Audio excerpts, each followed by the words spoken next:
This is Optimal Living Daily, episode 2066, Build Your Boundaries by Catherine of CommonSenseLiving.ca. And I'm Justin Malik, your very own personal narrator today and every day.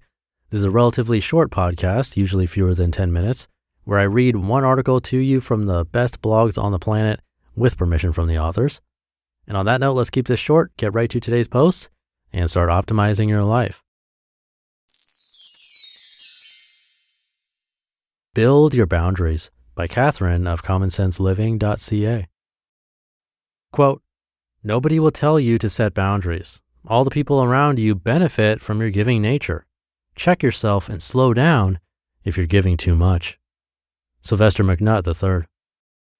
Boundaries have a way of implying a division or blockade of sorts.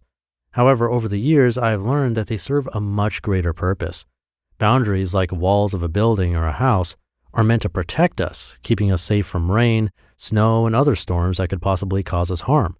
When we think of boundaries in the same way, we realize that they are there for our protection and not to block out the ones we love.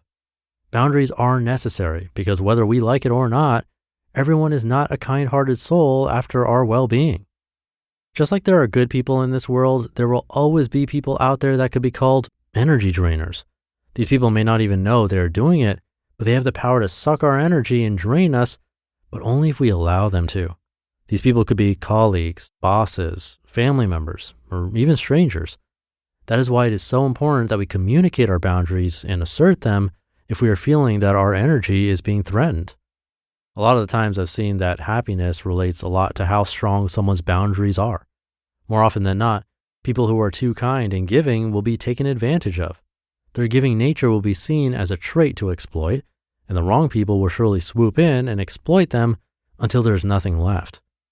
Here are some ways that you can start enforcing your boundaries in your day-to-day life. Speak up. If you feel exhausted just thinking about a situation, or if you feel that someone is trying to guide you into a direction that is not authentic to you, say something. Sometimes people may not even be aware of what they are doing. However, sometimes they are. In a situation like this, be prepared to stand your ground and affirm your opinion. There's always a chance that you'll be met with opposition, and although it may be tough at first, resist the urge to relinquish your opinion. It may be easier to try and find a compromise, but if your viewpoint is truly something you believe in, you need to speak your truth. Think about the larger implications here. If you are to be passive in a situation like this, what other situations will you be passive in? Speaking up can be hard at first, but is a necessary first step in knowing what you will and will not tolerate. Remember that only you set your boundaries and only you can communicate when they are being infringed upon. Be prepared for opposition. I've learned recently that your boundaries will always be tested when you are not ready. When we least expect it, we may encounter someone who has a strong opposing opinion, and we have the choice to either let it go or to defend ourselves. Most of the time, choosing to defend ourselves in a respectful manner is the way to go.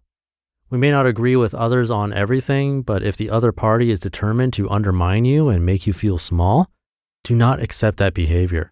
Having a debate is one thing, but talking down to someone is another. Knowing what you will and won't tolerate helps when you are building your boundaries. When you know what is in your best interest and you affirm it, you will start building the basis for strong boundaries. Commit to yourself. Lastly, boundary setting is hard.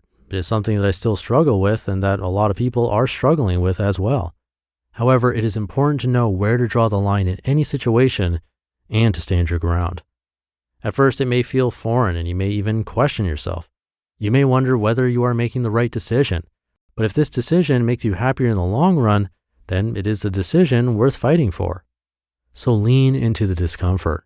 If you feel a gut instinct to stand up, then speak your truth and affirm it. As you continue to do this, it will get easier every time, eventually developing into a habit.